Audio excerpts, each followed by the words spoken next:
Nigeria did not abandon the prime minister system because it failed. Nigeria abandoned it because it stood in the way of absolute power. And to understand this, we must go back to the very foundation of the Nigeria state.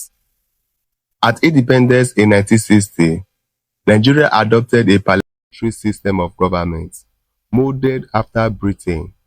The country had a prime minister as head of government and a ceremonial president as head of state. Sir Abubakar Tafawa Balewa was Nigeria's first prime minister, while Dr. Nnamdi Azikiwe served as president. Under this system, power did not belong to one man, it belongs to parliament. The prime minister was not elected by the entire country. He emerged from elected representatives and could be removed at any time if he lost their confidence. Leadership was conditional, not permanent. This system worked with strong regions. The northern, western, and eastern regions control their resources and make key decisions locally. I repeat, the northern, western, and eastern regions control their resources and made key decisions locally. The federal government was a coordinator, not a conqueror. In theory, Nigeria had balance. In practice, however, political ambitions poisoned the system. Political parties were not ideological, they were ethnic and regional. Loyalty to tribe and region replaced loyalty to the nation. Politics became a struggle for dominance, not service. By the early 1960s, the cracks were obvious. Elections were manipulated, opposition voices were oppressed, and violence became a political tool. The 1964 federal elections and 1965 Western region elections shattered public confidence. The Western region exploded into chaos in what history remembers as Operation Wetie. Nigeria was not failing because of parliamentary democracy. Nigeria was failing because its elites refused to play by democratic rules. Then came January 15, 1966. A military coup violently ended Nigeria's First Republic. Prime Minister Tafawa Balewa was assassinated, Parliament was dissolved, the constitution was suspended. With one strike, the parliamentary system was wiped out. Not debated, not voted out, but executed. From that day, Nigeria stopped being a parliamentary democracy and became a command state. Military rule reshaped Nigeria's political soul. The military government through decrees. I repeat, the military governed through decrees, not dialogue. Orders, not debate. Central command, not shared authority.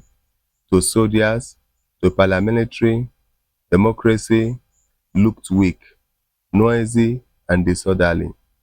Too many voices, too many compromise, too many restraints. The military believed Nigeria needed a strong center, one authority that could be easily challenged. When the military prepared to hand power back to civilians in 1979, they faced a choice: restore the paramilitary system or design a new one. They deliberately rejected the prime minister system. Instead, they adopted the American-style presidential system.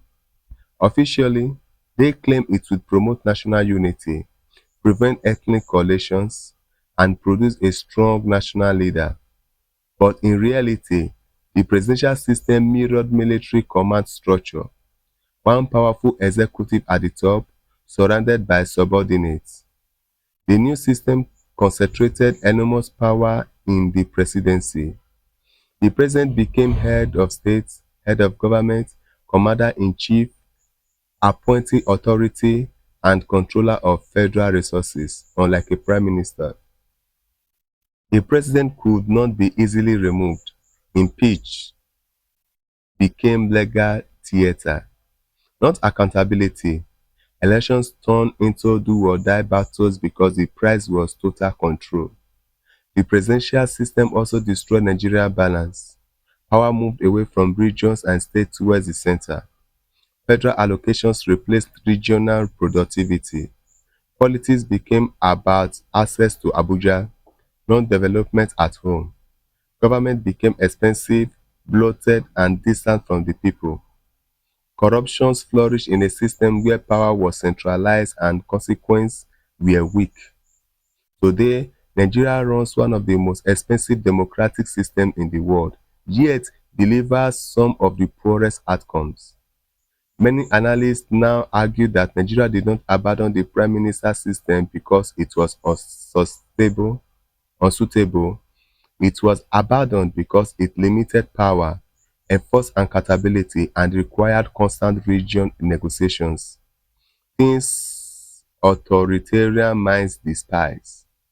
Countries with deep diversity like Nigeria, such as India, Canada, and the United Kingdom, still operate parliamentary systems successfully. They understand that unity does not come from concentrating power in one office, but from managing difference through institutions. So the real question is not whether Nigeria chose the wrong system. The real question is whether Nigeria was ever allowed to choose at all. Until Nigerians confront this history honestly and debate restructuring through federalism and power sharing, the country may continue rolling in cycles, changing leaders without changing the systems that empower them.